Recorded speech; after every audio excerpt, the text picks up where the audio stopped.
नमस्कार, आपण पाहताय झी 24 तास. मी कमलेश सुतार. निवडणूक यात्रा या आमच्या विशेष कार्यक्रमात आपल्या सगळ्यांचं पुन्हा एकदा स्वागत आहे. निवडणूक यात्रा अर्थात आहे मुंबईमध्ये, आमच्या मुंबईमध्ये, आणि मुंबईमध्ये आपण आहोत दक्षिण मध्य मुंबई मतदारसंघामध्ये.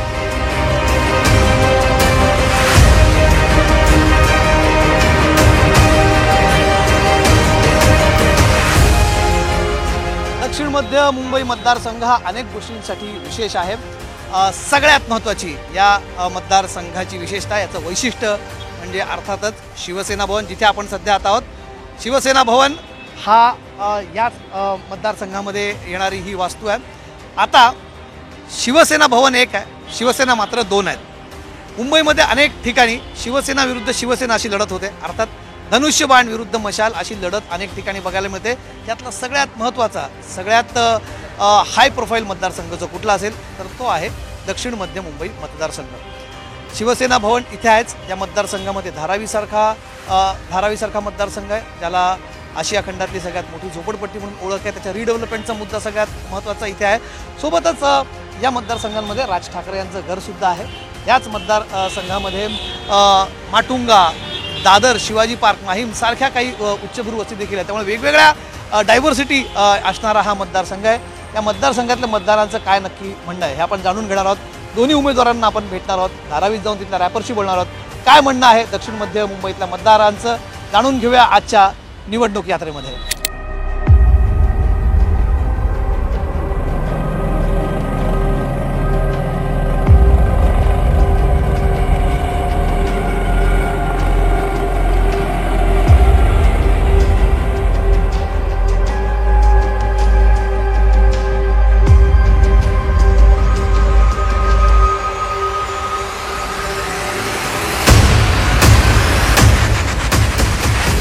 दक्षिण मध्य मुंबईचा सगळ्यात महत्त्वाचा भाग कुठला असेल तर तो धारावीचा आहे. म्हणजे अर्थात एकेकाळी आशिया खंडातली सगळ्यात मोठी झोपडपट्टी अशी ओळख असणारी धारावी आता हळूहळू काट टाकते. म्हणजे अनेक उद्योगांचं खरं तर केंद्र आहे. म्हणजे तिथली टॅनरीज असेल, म्हणजे इथला चामड्यांचा उद्योग असेल, अनेक बनणाऱ्या वस्तू असतील, पासून ते छोटे छोटे उद्योग या धारावीमध्ये सध्या वाढतात. आणि फक्त हीच खरं तर ओळख नाही, पण तरीसुद्धा हा इंटरव्ह्यू मी मुद्दाम धारावीत करणार आहोत.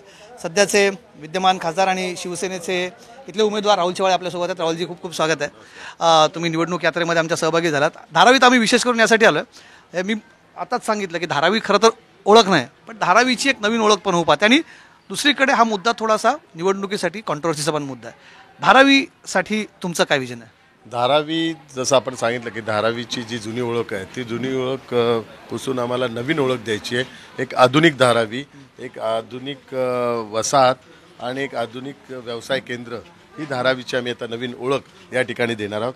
या ठिकाणी जे रेसिडेन्शियल बिल्डिंग आम्ही बनवणार आहोत, त्यात स्लम असतील, इस्टेट प्रॉपर्टी असतील, तर त्यांना जो अभिप्रेत असलेला एरिया तो आम्ही देणार आहे. ह्या ठिकाणी पात्र अपात्रचा जो विषय आहे तो मार्गी लावून जास्तीत जास्त लोकांना पात्र या ठिकाणी करणार आहे. आणि धारावीतल्या लोकांचं घर आणि व्यवसाय याच ठिकाणी असणार. एकही माणूस धारावीच्या बाहेर जाणार नाही. बघा ना, आता धारावीत आपण ज्या भागात आहोत, माझ्या मते हा पूर्ण आपण सध्या कुंभारवाडा एरियात, बरोबर ना? तुम्ही एक गोष्ट आहे, तुमचा जन्म धारावीतला आहे, तुम्हाला इथे सगळी माहिती आहे धारावीची साधारणपणे काय माहिती आहे? माझं बालपणच धारावीत गेल्या कारणामुळे इथल्या गल्लीत मी फिरलेलो आहे आणि इथेच लहानाचा मी मोठा झालेलो आहे. त्यामुळे एक वेगळं नातं माझं धारावीचं आहे. आणि कुठेतरी देवाने इथे जन्म झाला असल्या कारणामुळे इथे मला खासदारपदाची 2दा संधी दिली, आता 3ऱ्यांदा संधी दिली आहे. त्यामुळे माझ्या नशिबात धारावीचा विकास हा माझ्याच नशिबात असल्या कारणाने माझ्या हातूनच घडावं असं देवाचीच इच्छा आहे. तरी सुद्धा विरोध का होतो? मग तुमचं म्हणणं की एवढ्या सगळ्या चांगल्या गोष्टी इथे जर होत असतील, तुम्ही एवढा मोठा प्लॅन केला असेल, तुम्ही एवढा विरोध का होतो? विरोध हा राजकीय विरोध आहे. आणि विरोध हा जे स्थानिक काँग्रेसचे प्रतिनिधी आहेत आणि उबाटाचे जे प्रमुख आहेत ते वैयक्तिक स्वार्थाकरता या ठिकाणी विरोध करत आहेत. त्यांना धारावीच्या लोकांबद्दल काही आस्था नाही आहे. मुलुंडला प्रकल्प हलवणार, तिथे त्याच्यावरनं खूप कॉन्ट्रोवर्सी होते. ते राजकीय स्टेटमेंट आहे. मुलुंडला कोणाला एकही धारावी करायला मुलुंडच्या बाहेर शिफ्ट केलं जाणार नाही. मुलुंडची जागा असेल आणि सॉल्पॅन्टची जागा, ही ॲडिशनल जागा धारावी पुनर्वसन प्रकल्पाला दिलेली आहे. ती काय लोकांना शिफ्ट करण्याकरता दिलेली नाही. तर आता मला एक सांगा, म्हणजे हे झाले आपण या धारावीबद्दल बरंच बोललो आपण. आता मी थोडासा राजकीय प्रश्नांकडे येतो, कारण तुम्ही मगाशी उल्लेखही केला तुमच्या नेत्यांचा. तुम्ही इथे पूर्वी जे आताच्या शिवसेना उद्धव बाळासाहेब ठाकरे पक्षाकडनं खासदार होतात. तुम्ही मगाशी आरोग्याचा विषयाचा उल्लेख केला. वारंवार ना उद्धव ठाकरेंच्या भाषणामध्ये कोविड काळातल्या कोरोनाच्या कामांचा उल्लेख होतो. त्यांचं म्हणणं आहे की धारावी मॉडेल काय नक्की सत्य आहे त्याचं? सत्य असं आहे की धारावी मॉडेलमध्ये त्यांनी फक्त त्या ठिकाणी AC मध्ये बसून भाषण केलं, परंतु फील्डवर मी स्वतः होतो आणि त्यांचं नेतृत्व सोडण्याचं महत्त्वाचं कारण म्हणजे धारावी मॉडेल मी स्वतः म्हणजे इथल्या धारावीतला नागरिक असेल, धारावीतले प्रत्येक पक्षाचे आमचे प्रतिनिधी असेल, आम्ही त्या करोनाची झुंज या ठिकाणी दिली. आपल्याला माहीत असेल बालिका सोसायटी आहे, त्या ठिकाणी ज्यावेळी पहिला पेशंट अडकला त्या दिवशी मी धारावीत होतो. तेव्हापासून शेवटच्या पेशंटपर्यंत मी धारावीत राहिलो आणि संपूर्ण सर्व सुविधा दिल्यानंतर एकदा पण उद्धव साहेबांनी माझं नाव कधी जाहीर सभेत पण घेतलं नाही, कधी मीडियाच्या समोर पण घेतलं नाही. म्हणून लोक आता मला या ठिकाणी सहकार्य करत आहे. कारण माझा त्यावेळी धारावीचा मुलगा म्हणून माझ्या कुटुंबाला सोडून मी जाऊ शकत नव्हतो. त्यामुळे कुटुंबाच्या सोबतच करोनाच्या काळात म्हणजे धारावी माझं कुटुंब आहे, त्या कुटुंबाच्या सोबतच करोनाच्या काळात मी त्यांच्या सोबत राहिलेलो. पण मग त्यांचं म्हणणं आहे की आम्ही हे केलं, WHO ने याची दखल घेतली होती, त्याचा वारंवार उल्लेख. WHO ने ते मुख्यमंत्री असल्या कारणामुळे ते WHO कडे स्वतःच नाव सांगायचं ना. त्यांनी आमचं नाव सांगितलं असतं तर आम्हाला क्रेडिट मिळालं असतं. तुमच्या कामाचं क्रेडिट उद्धव ठाकरेंनी घेतलं? निश्चित स्वरूपात माझ्या कामाचं क्रेडिट त्यावेळी उद्धव साहेबांनी घेतलं हे मी बोलतो. कारण मी स्वतः धारावीतल्या प्रत्येक नागरिकाला विचारा त्यावेळी कोण या ठिकाणी उभा होता, प्रत्येकाशी मी संपर्क साधून इथले BMCचे डॉक्टर नव्हते तर प्रायव्हेट डॉक्टरच्या असोसिएशनचं एक नवीन पॅटर्न या ठिकाणी करून प्रायव्हेट डॉक्टरच्या माध्यमातून आपण स्क्रीनिंग केलेले, टॉयलेट आपण सॅनिटाईज केलेले आहेत 5-5 वेळा. तर हे सगळं इथल्या आमच्या पदाधिकाऱ्यांना विचारा, प्रत्येकाकडे आपण ती संपूर्ण व्यवस्था आपण केलेली आहे. पण आता मला दुसरी गोष्ट सांगा, तुम्ही आता गेल्या शिवसेनेकडे लढता. मुंबईत अशा काही जागा आहेत जिथे शिवसेना विरुद्ध शिवसेना आपल्याला लढत बघायला मिळते. ही एक लढत आहे दक्षिण मध्य मुंबईची, जिथे या दोन्ही शिवसेना एकमेकांविरुद्ध भिडणार आहेत. मशाल आहे, धनुष्यबाण आहे. ही लढाई तुम्ही कशी बघतात, मशाल विरुद्ध धनुष्यबाण? ही लढाई विचारांची आहे, शिवसेना प्रमुख बाळासाहेब ठाकरे यांच्या विचारांची लढाई. कारण 2014 आणि 2019ला आम्हाला निवडून दिलं लोकांनी. शिवसेना प्रमुख बाळासाहेब ठाकरेंचे विचार मी पुढे नेतोय म्हणून, आणि त्यांचे विचार पुढे नेण्याचं काम करत असेल तर माननीय पंतप्रधान नरेंद्र मोदीजी. त्या दोघांचे फोटो आमच्या पत्रकावर होते, आमच्या निवेदनपत्रात होते. तर त्यांना आणि या सर्वांचं आदर्श मानून काम करणारा जर कोण असेल तर तो राहुल शेवाळे. पण एक मुद्दा दुसरा जो यावेळेस इथे आहे, तो जो गेले 2.5 वर्ष आपण बघतोय, गद्दारी, स्वाभिमान, सहानुभूती, खोके, हा सगळा आरोप आहे.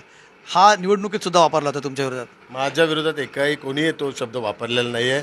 मी 2 महिन्यापासून, कारण माझी उमेदवारी सर्वात पहिली घोषित केल्यामुळे मी स्वतःला भाग्यशाली समजतो. मला लोकांमध्ये संपर्क निवडणुकीचं नॅरेटिव्ह म्हणतोय नाही. ह्या मतदारसंघात तसं काही नाही. हा मतदारसंघ मी बोलून हा शिवसेना प्रमुखांच्या विचारांचा मतदारसंघ आहे आणि ते शिवसेना प्रमुखांच्या विरोधी शक्तीबरोबर आहेत, काँग्रेस बरोबर आहेत. त्यामुळे ही लढाई इकडे उबाटा वर्सेस शिवसेना नाही, ही लढाई इकडे शिवसेना वर्सेस काँग्रेस असं. उबाटा तर फक्त चेहरा आहे, निमित्त मात्र या ठिकाणी. समोरचे उमेदवार अनिल देसाई तुमच्या केळाचे खूप चांगले मित्र आहेत, आजही मित्र आहेत का? माझे चांगले मित्र आहेत, आजही मित्र आहेत, भविष्याही मित्र राहतील.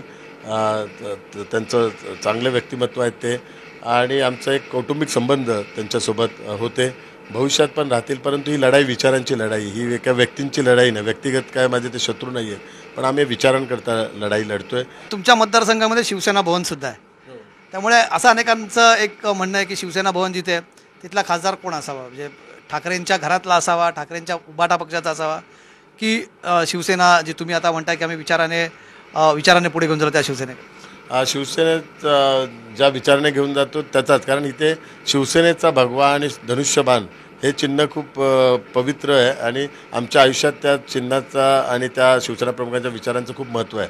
त्या 2 गोष्टींमुळे आम्हाला राजकीय यश प्राप्त झालेलं आहे आणि त्या 2 गोष्टींमुळे दक्षिण मध्य लोकसभा मतदारसंघात यश प्राप्त झालेलं आहे. दक्षिण मध्य लोकसभा मतदारसंघ शिवसेनेच्या दृष्टिकोनात आणि शिवसेना प्रमुखांच्या दृष्टिकोनातून भावनिक आणि प्रतिष्ठेचा मतदारसंघ आहे.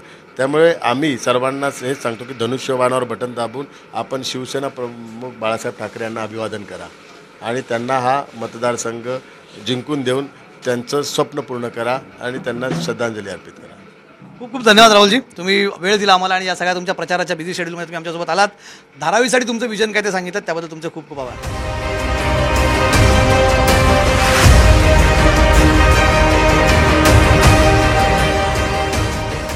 धारावी रिडेव्हलपमेंटला विरोध होण्याचं सगळ्यात मोठं कारण जर कुठलं असेल तर ते इथले छोटे उद्योग आहेत. म्हणजे इथल्या मोठ्या प्रमाणात इथे चामड्याचा उद्योग आहे किंवा इथे असणारा हा कुंभारवाडाच्या भागात आपण आहोत, इथला हा कुंभार समाजाचा इथे मोठा उद्योग आहे. मातीची भांडी असतील, टेराकोटा असेल, मातीची खेळणी असे अनेक प्रकार इथे बनतात.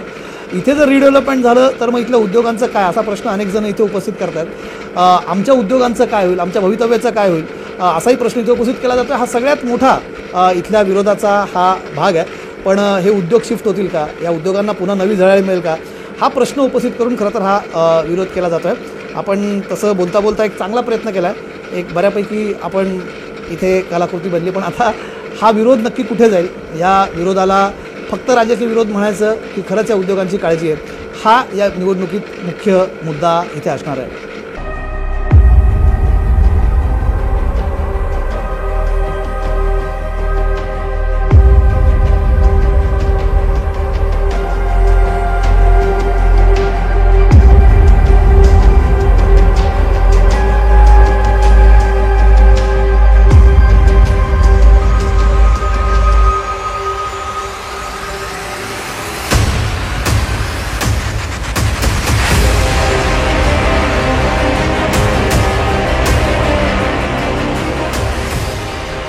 निवडणूक यात्रेमध्ये आता आपल्यासोबत सहभागी होत आहेत शिवसेना उद्धव बाळासाहेब ठाकरे पक्षाचे उमेदवार, दक्षिण मध्य मुंबईचे अनिल देसाईजी.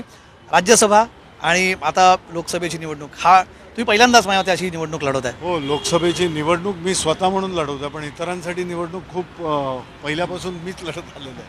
म्हणजे सगळे पडद्या मागचे कलाकार बाकीच्या सगळ्या गोष्टींची व्यवस्था पाहणं, सगळ्या गोष्टी नीट होत आहेत की नाही ते पाहणं, आणि ते फक्त जसं बॅकरूम बॉय किंवा बॅकस्टेज आर्टिस्ट वगैरे जे म्हटलं जातं, तर बॅकस्टेज आर्टिस्ट हा बॅकस्टेज आर्टिस्ट फील्डचं हे तो असतो, पण तो फील्डचं नॉलेज असल्याशिवाय होऊच शकत नाही. कारण आम्ही लोकाधिकार समितीच्या चळवळीमध्ये असताना फील्डवर राहूनच प्रत्येक उमेदवारासाठी जे काम केलेलं आहे त्याचा खूप मोठा अनुभव आहे आमच्यावर. कधी सर्वे करणं, कधी काय होतं आहे, काय फील आहे, कशा रीतीने मग चावडीवर पाहणं, तुमच्या आठवडा बाजारामध्ये जाणं, तिथे शेतकऱ्यांच्यामध्ये वावरणं, किंवा ग्रामीण भागामध्ये फार वेगळंही असतं, टपरीवर बसणं, तिथे असलेल्या ज्या छोट्या मोठ्या काही उद्योग वगैरे करणारे असतात त्या माणसांबरोबर होणं, आणि त्यांच्यामधनं जी काही एक ओपिनियन येतं ते खरोखर फार किमतीत मोलाचं असतं. धारावीचा प्रश्न खूप महत्त्वाचा इथे झाला. म्हणजे तुमच्या पक्षाने एक मोठा मोर्चाही काढला होता उद्धव ठाकरेंच्या नेतृत्वाखाली. असं म्हटलं होतं की धारावीचा चेहरा मोहरा बदलणं गरजेचं. म्हणजे जगातली सगळ्यात मोठी झोपडपट्टी ही आपल्या मतदारसंघात असं काय फार भूषणावं नाही, पण आता चेहरा मोहरा बदलला पाहिजे, पण तरी त्याला विरोध होतो असा आरोप होतो. तुम्ही त्याला विरोध करता, विकासाला विरोध असं म्हणून ते रंगवलं उगाच चौकात. कसं तरी उलटं धारावीकरांना जर तुम्ही विचारलं तर ते म्हणतील की उद्धव ठाकरे साहेबांच्या रूपानं कुठेतरी आम्ही आमचा हक्क अबाधित राहील, आम्ही इथंच राहू, इथंच आमचं जे काही रिडेव्हलपमेंट होऊन राहायची जी काय आम्हाला खरोखर आशा दिसते ती एकच उद्धव साहेबांच्या याच्यामध्ये दिसते. दुसरा मुद्दा होता धारावीच्याच बाबत, धारावीच्या आरोग्याचा एक प्रश्न आहे. म्हणजे करोना काळामध्ये उद्धव ठाकरे आपल्या भाषणात नेहमी सांगतात की जे धारावीमध्ये करोनाचं काम केलं त्याची दखल होऊ नये घेतली, पण खासदारांचं, तिथल्या विद्यमान खासदारांचं आणि तुमच्या समोर असणाऱ्या उमेदवारांचं म्हणणं की त्यांचं क्रेडिट हिसकावून घेतलं, त्यांचं क्रेडिट उद्धव ठाकरेंनी हिसकावून घेतलं. ते काम त्यांनी केलं, क्रेडिट मात्र उद्धव ठाकरेंनी घेतलं. काम कोणी केलं, ज्यांनी काम केलं आहे ते लोकांच्या लक्षात आहे. म्हणजे लोक असे विसरलेले नाहीत कोणी कोणाचं. शेवटी या करोनाच्या महामारीमध्ये एवढा मोठा हा धक्का फक्त मुंबई, महाराष्ट्र, देशाला नव्हता तर जगाला होता. आणि या वेळेला कोण आमच्यासाठी उभे राहिले, कोणी काम केलं हे तर लोक कधीच विसरू शकत नाहीत. आणि त्याच्यामध्ये लोकांनी सामूहिकरित्या, इंडिव्हिज्युअलरित्या, कारण टास्क फोर्स उभारणं, उद्धव ठाकरे हे राजकीय याचा त्यांना अनुभव नाही आहे, आणि अशा प्रकारचं हे आलेलं मोठं संकट हे कसे ते हाताळतील. धारावीमध्ये बॉम्ब फुटला तर काय होईल, धारावी गिळंकृत होईल, धारावीनंतर महाराष्ट्र संपूर्ण, ही वल्गना आणि हे पेपर्समध्ये तुम्ही चॅनल्समधून तुम्ही जे होतं ना प्रश्नचिन्ह येत होती ना, त्यावेळेला कुठेही न डगबगता, धैर्य खचू न देता व्यवस्थितरित्या त्यांनी डॉक्टर्सची, मोठमोठ्या निष्णात डॉक्टर्सची टीम गोळा केली, टास्क फोर्स उभा केला. आणि ज्याप्रमाणे तुम्ही त्यांच्यावर टीका करत होता की फेसबुकवर बसून तुम्ही हे करता वगैरे, त्या फेसबुकमधनं लोकांसमोर गेलेल्या उद्धवजींनी प्रत्येक कुटुंबामध्ये, घरामध्ये परिवाराचा सदस्य म्हणून स्थान मिळवलं. हे सगळ्यात मोठं हे होतं जे लोक आजही विसरलेले नाही आहेत, आणि हा फरक. थोडंसं मला राजकारणाकडे यायचं. ह्या मतदारसंघ असा आहे जिथे शिवसेना भवन आहे. शिवसेना भवन ज्या मतदारसंघात आहे तो मतदारसंघ तुमचा आहे, पण तिथे तुमच्याकडे आता ना शिवसेना नाव आहे ना शिवसेनेचं जे अधिकृत चिन्ह आहे ते आहे. किती तुम्हाला ही निवडणूक अशी चॅलेंजिंग वाटते यावेळेस? शिवसेना आहे की शिवसेना प्रमुख आदरणीय मूळ नाव तर गेलंच. हां, बाळासाहेब ठाकरे जे मुख्य दर्शनी भाग आहे तो शिवसेना, त्याच्यावर कोण हे करूच शकत नाही. आणि किती नाव आणि वेळा चिन्ह तुमच्याकडे नाही ना? कोणी कितीही प्रयत्न केले, अहो ते तिथे प्रलंबित आहे तो प्रश्न. त्याचा कुठेतरी बाऊ करून तिथे कुठेतरी हे आटापिटा करून अगदी तुमचा घसा ओरडून घसा कोरडा करून तुम्हाला बोलायला लागतंय लोकांना. आम्ही तशा प्रकारे बोलण्याची गरजच नाही आहे. शिवसेना प्रमुख आदरणीय हिंदू हृदय सम्राट बाळासाहेब ठाकरेंचा वारसा शिवसेना पक्षप्रमुख उद्धवजींजवळच आहे आणि ते आम्हाला बोलायला लागत नाही. यांना ते सांगायला लागतं आहे आम्ही वारसा आम्ही वारसा आम्ही वारसा. तो आरसा लोक बघतायत काय खरं आहे काय खोटं आहे. त्यामुळे कोणी नकली वगैरे बोलून त्याने काय फरक पडत नाही. उलटं त्यांना बोलावं लागतं आणि ते त्यांची पद आणि घसरते. हा खूप वेगळा मतदारसंघ जाता. आता शेवटचा तुमच्या म्हणजे एकीकडे धारावी आहे, एकीकडे माटुंगा, दादर, असं एकदम डायव्हर्सिटी या मतदारसंघामध्ये. कसं इथला एक आणि इथला मतदार खरं तर शिवसेनेचा मतदार राहिला एकेकडे. आता याच दोन शिवसेना विरुद्ध शिवसेना अशी ही लढत आहे. म्हणजे ज्या मुंबईतल्या मुख्य लढती त्यातली ही लढत इथे शिवसेना विरुद्ध शिवसेना आहे. तुमचा जो कोर मतदार राहिला इथला मराठी माणूस तो याच्याने कन्फ्युज्ड आहे किंवा त्याच्या मनात काही संभ्रम आहे असं वाटतं? अजिबात नाही. शिवसेनेनं उभं केलेलं काम 1960च्या दशकापासून केलेलं शिवसेना प्रमुखांनी स्वतःचं संपूर्ण जीवन हे समर्पित केलं.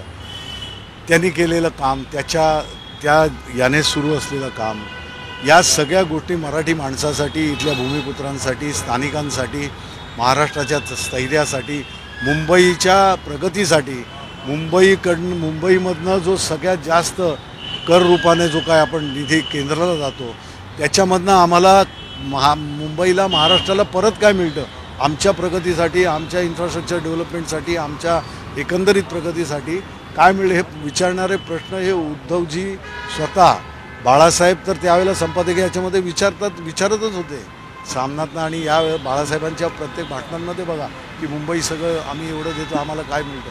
त्यामुळे संपूर्ण जो मतदारसंघामधला डायव्हर्सिटीचा तुम्ही भाग म्हणता त्याच्यामध्ये गरीबही आहेत श्रीमंत आहेत मिडल क्लास आहे आणि unity in diversity mini India ज्याला म्हणतं त्याचं खरं स्वरूप इथं दिसतं. त्यामुळे मराठी माणसासाठी स्थानिक भूमिपुत्रांसाठी केलेलं काम हीच शिवसेनेची ओळख आहे. चला देसाई साहेब, तुम्ही आमच्याशी गप्पा मारल्यात, प्रचाराला वेळ दिला, निवडणूक यात्रेत सहभागी झाला त्याबद्दल तुमचे खूप खूप आभार. चला.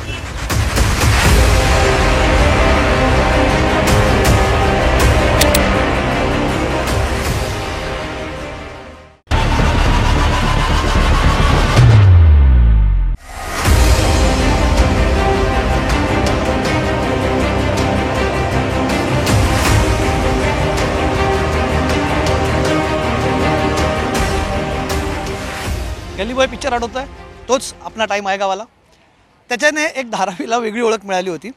धारावीमध्ये गेल्या काही वर्षांमध्ये मोठ्या प्रमाणात ही मुलं रॅप सॉंग्सकडे वळतात. म्हणजे स्वतः रॅपर्स ते आहेत, रॅप सॉन्ग बनवत आहेत आणि वेगवेगळ्या प्लॅटफॉर्म्सवरती फक्त देशातल्याच नाही टेलिव्हिजनच्या तर आंतरराष्ट्रीय प्लॅटफॉर्मवर इथले अनेक रॅपर्स गेलेत. धारावीची जसं मी अभि फिरताना म्हटलं की धारावीची ओळख इथला छोटा उद्योग आहे, तशी आता धारावीला एक नवीन ओळख मिळाली आहे. धारावी रॅपर्सचं धारावी होत चाललं आहे. धारावीत आल्यानंतर मग त्यांना भेटल्याशिवाय कसं जावं. त्यामुळे आपण जर धारावी या मतदारसंघाचा जर आढावाच घेतोय तर धारावीची ही नवीन ओळख, ही तरुणांची ओळख, कारण आपण फोकस आपला नेहमी तरुणांवरती असतो आणि ही तरुण मुलं आपल्यासोबत आहेत धारावीची. धारावी युनायटेड हा बँड आहे. धारावी युनायटेड नाव तुम्ही कसं सुचलं? टॉनी आहे, योगेश आहे आणि कृष्णा. तुम्ही सगळे रॅपकडे कसे वळलात? तुम्हाला का वाटलं आपण रॅप सॉन्ग बनवायला पाहिजे? रॅप आहे ए व्हॉइस ऑफ द पीपल आहे. हे रेव्होल्युशनसाठी आम्ही करतात. तर फक्त आमच्या एरियामध्ये काही चेंज पाहिजे आम्हाला ते आम्ही रॅप गाणे त्याच्यामधून बोलतोय. त्याच्यामध्ये काय चेंज आम्ही एक्सपेक्ट करतोय ते गाणे सर्व लोक ऐकतात आणि ते पण त्यांच्या लाईफमध्ये काय चेंज घेऊन येतात आमचे म्युझिकमध्ये. ते आम्हाला चांगलं वाटतं की आमच्या म्युझिकमध्ये काहीतरी चेंज होतोय. योगेश, तुला वाटतं असं? तुझं हेच म्हणणं आहे? यस सेम, क्योंकि रेवोल्यूशन तो लाना है, क्योंकि चेंज होना ही चाहिए. रेवोल्यूशन. कृष्णा, चेंज होना ही चाहिए, टाइम के साथ आगे बढ़ते ही रहना चाहिए इंसान हम लोगों को देख के इंस्पायर भी हो रहे हैं, लोग भी कुछ देखना चाह रहे. और कुछ आपने आपला हा तुम्हाला हा मित्र जो आपला टोनी, हा तुम्ही गली बॉय मध्ये होता? हा, गली बॉय मध्ये होता टोनी. काला करे कालन मध्ये पण होता. अशा मोठ्या मोठ्या प्रोजेक्ट्समध्ये दिसणार, त्यामुळे हिरो हा सेलिब्रिटी आपल्यासाठी धारावीचा. चला आता आपण टोनीकडनं त्याचा एक रॅप सॉंग आहे का? टोनी धारावीबद्दल काय लिहिलंय? धारावीच्या बद्दल काय लिहिलेलं गाणं एखादं हिंदी, मराठी, इंग्लिश कुठलंही? I'm from the ghetto of a million dreams, growing up with civilized teens, living life pollution free. Even though we got industries, we working hard day and night, 24/7, 365. If you don't believe, come take a ride. 535 acres paradise, exporting products worldwide, making millions in market price. We slum dogs, millionaires, don't mess with us and pay the price. We selling leather and every weather, range of textile light like feather, cheap rates, don't bargain brother, A1 quality forever. वा वा वा वा वा, एकदम तुम्ही bit boxing मध्येच बंद केला होता. क्या बात आहे. धारावीचा हा म्हणजे धारावीची ॲडव्हर्टिजमेंट आहे सगळी तुमची. हां, खूप छान खूप छान. आता अजून तुम्ही काय लिहिलंय? योगेश तुम्ही पण करतात. इस दर्द भरी एहसास को भूलना चाहता हूँ मैं, जो अपने पास है उसी में रहना चाहता कुछ मैं. हम 10 के बराबर, एक है सर्वश्रेष्ठ, काम उचित और नाम गमन करने वालों में से गुलाब का फूल सिर्फ खुशबू बरसता है. आके खोल ये दुनिया पूरा गुलदस्ता है. यही हमारा देश, यही हमारी धरती, माम साथ निभाते वचन और यही हमारी एकता है. दिलचस्पी से काम करते हम तो सब, किसी का क्या खून करना, एक ही रखते सब. जिस मिट्टी से जुड़े उसी के बगते हम, ना किसी के खिलाफ, जो कहूँगा सच कहूँगा अब. क्या बात आहे. मस्त आहे, एकदम मस्त गाणं. तुम्ही दोघांनी खूप छान गाणं ऐकवलंय तुमच्या रॅपच्या माध्यमातून. अनेक आंदोलनांसाठी गाण्यांचं खूप मोठं योगदान राहिलं आहे. अनेकांना माहिती असेल की प्रत्येक आंदोलन असेल, डावं उजवं कुठलंही, त्याच्यामध्ये गाण्यांची या चळवळीमध्ये खूप मोठी भूमिका राहिलेली आहे. मागे मी एकदा सांगितलं होतं काय कार्यक्रमामध्ये, बेला चाव, जे तुम्ही ते गाणं ऐकलं असेल, जे तुमच्या अत्यंत फेमस वेबसिरीज जी आहे त्याच्यातलं जे बेला चाव तुम्ही गाणं ऐकलेलं आहे, हे पण मुळात चळवळीतलं आणि आंदोलनाचं गाणं. पण अजून जाता जाता तुमच्याशी बोलून खूप छान वाटलं. पण आता तुम्हाला काय पॉलिटिकल विचारणार नाही, पण निवडणुकीचा माहोल आहे, बघताय धारावीमध्ये काय निवडणुकीचा माहोल, तुम्हाला काय वाटतं धारावीसाठी काय झालं पाहिजे निवडणुकांमध्ये? धारावी हा फक्त मुंबईचा नाही, पूरा मतलब इंडिया में एक बहुत बड़ा स्लम है और वो बहुत लोग का रिप्रेजेंटेशन है. और इधर मतलब बहुत सारा बिजनेस है, बहुत सारा टैलेंट है. अभी हम लोग तो यही चाहेंगे कि धारावी में कुछ डेवलप हो तो सबका लाइफ और बेटर हो, क्योंकि थोड़ा ये सेम सब रोज ज़रूरी है, हर एक जगह पे होना चाहिए. सब सपोर्ट मिलेगा जब एक दूसरे को, तो चीज़ आगे बढ़ेगी, फॉरवर्ड होगा. यूथ भी कुछ करेंगे, वो चीज़ को रिप्रेजेंट करेंगे, आगे बढ़ेगे लाइफ. क्या बदल झाला पाहिजे? क्या एक चीज़ अगर चाहिए तो क्या चाहिए? सबको एजुकेशन के माध्यम के लिए सब होना चाहिए प्रचार. सब एजुकेट होना चाहिए. जो लोग को एजुकेशन नहीं मिल पा रहा है वो लोगों को भी कैसे अवेलेबिलिटी हो. एक जाते जाते आखिरी रैप आप मेरे को सुना दो, एक मिलके एक सुना दो, और फिर बाद में आपण धारावीच्या या मुलांसोबत या धारावी युनायटेडकडनं आपण रजा घेऊया. एक शेवटचा रॅप सॉंग यांच्याकडनं ऐकूया. हा रॅप झी टीव्हीचा मराठी लोकांसाठी. ओके. सकाळी उठून मी वाचतोय न्यूजपेपर, वाचून वाढतोय माझ्या डोक्याचा टेम्परेचर. इकडे झाली मर्डर तर तिकडे झाली रेप, कुठंतरी झाला क्रिमिनल एस्केप. दारू पिऊन चालवतो माणसांवर गाडी, मोठा असत्यांना मिळते जेलमध्ये बिर्याणी. वॉन्टेड चोरांना पकडायला लावा तुम्ही ट्रॅप, आदाशीपणे काही झाले किडनॅप. आर्मी असून पण होतो टेररिस्ट अटॅक, कुठे गेले होती पोलीस जेव्हा झाला बॉम्ब ब्लास्ट. काय फरक नाही, फायदा नाही, भरवून खूप सेक्शन, पैसे घेऊन काय करतात मॅच फिक्सिंग. तकलो पार्लिमेंट करून खूप विचार, वेशांची नवीन ऑफिस आता लेडीज बार. कॉलेजचे मुलांना ड्रग्सच्या ॲडिक्शन, रिश्वत मुले जन्म झाला करप्शन. बघितलो मी बघतो हा देशाची बर्बादी, काय झाली गांधी घेतलेली आझादी. इल्लीगल असून पण विकतोय मांजा, आता मी काय करू साहेब तुम्हीच सांगा. वा, खूप खूप धन्यवाद धारावी युनायटेड. तुमच्याशी बोलून खूप मजा आली आणि तुमच्या सगळ्या ग्रुपची आम्हाला गप्पा मारून खूप मजा वाटली. All the best. तुम्ही पुरत असेच झळकत राहा आणि असाच तुमचा या युवकांचा आवाज बुलंद करत राहा. धारावी रॅपर्स, धारावीमधला ग्रुप आपल्यासोबत धारावी युनायटेड, यांच्यासोबत आपण धारावीचा एक हा फील घेतला.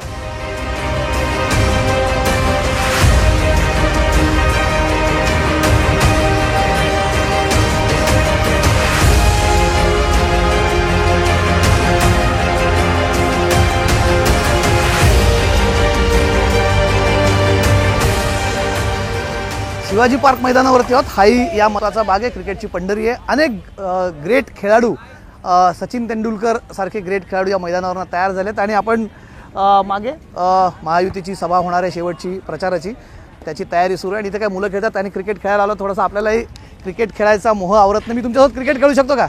1-2 बॉल चला. तर आता एक थोडंसं आपण जरा हात थोडासा क्रिकेट सोबत साफ करूया यांच्या.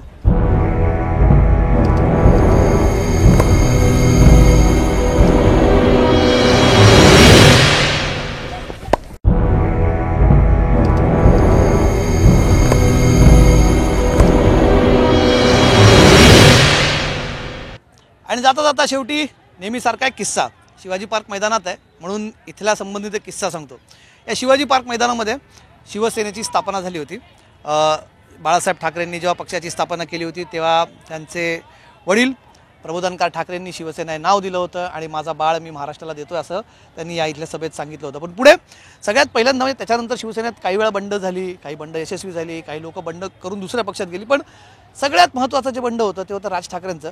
पण राज ठाकरेंनी आपला वेगळा पक्ष स्थापन केला आणि त्यांनी आपला महाराष्ट्र नवनिर्माण सेना हा पक्ष स्थापन केला. त्याची देखील स्थापना याच शिवाजी पार्क मैदानामध्ये झाली होती. 2009च्या निवडणुकांमध्ये राज ठाकरेंनी सगळ्या लोकसभांच्या जागा लढवल्या होत्या आणि या पहिल्याच लोकसभा निवडणुकीमध्ये राज ठाकरेंच्या पक्षाला भरघोस मतदान अनेकांनी केलं. मराठीचा मुद्दा तेव्हा तापलेला होता. राज ठाकरेंनी तेव्हा एक पत्रकार परिषद घेतली होती आणि त्या पत्रकार परिषदेमध्ये त्यांनी सांगितलं होतं, झालं असं होतं की अनेक जागा शिवसेना भाजप युतीच्या या मनसेमुळे पडल्या होत्या आणि त्याला हा मनसे फॅक्टर त्या निवडणुकीत खूप महत्त्वाचा ठरला होता. इथेच थोड्या अंतरावरती राज ठाकरेंचं जुनं निवासस्थान जे आहे कृष्णकुंज, त्यांनी तिथे पत्रकार परिषदेत एक डायलॉग मारला होता. अमर अकबर अँथोनी चित्रपटातला त्यांचे आवडते अभिनेते अमिताभ बच्चन यांचा. उद्धव ठाकरेंना उद्देशून ते म्हणाले होते, तुमने अपन को इतना मारा पण अपन ने तुमको एक हिच मारा पण सॉलिड मारा की नाही, असं म्हणत त्यांनी उद्धव ठाकरेंना सुनावलं होतं की आपण कसे महत्त्वाचे आहोत. शिवसेनेचा दुसरा गट तेव्हा झाला होता पण मनसेने काही शिवसेनेतून आपले फोडून आमदार किंवा नेते घेतले नव्हते. त्याच्यानंतर आता 2024ला पण 2022च्या बंडानंतर पुन्हा एकदा शिवसेनेत एक वेगळं बंड झालं. शिवसेनेचे आता 2 गट आहेत. एक आहे शिवसेना उद्धव बाळासाहेब ठाकरे, याचं नेतृत्व उद्धव ठाकरे करतात आणि दुसरी शिवसेना म्हणजे अर्थात ज्याचं नाव आणि चिन्ह एकनाथ शिंदेंकडे आहे त्या शिवसेनेकडे. पुन्हा एकदा 2 शिवसेना याच शिवाजी पार्क मैदानाच्या परिसरामध्ये म्हणजे अर्थात याच मतदारसंघांमध्ये पुन्हा एकदा शिवसेना विरुद्ध शिवसेना अशी लढत आपल्याला बघायला मिळणार आहे. शिवसेनेचे राहुल शेवाळे विरुद्ध शिवसेना उद्धव बाळासाहेब ठाकरे पक्षाचे अनिल देसाई यांच्यातील लढत होणार आहे. आजचा शिवाजी पार्कचा महती सांगणारा किस्सा सांगून आपण या एपिसोडमध्ये इथेच थांबतोय. निवडणूक यात्रामध्ये पुन्हा भेटूया नवीन मतदारसंघामध्ये. तुम्ही बघत राहा निवडणूक यात्रा झी 24 तासवर.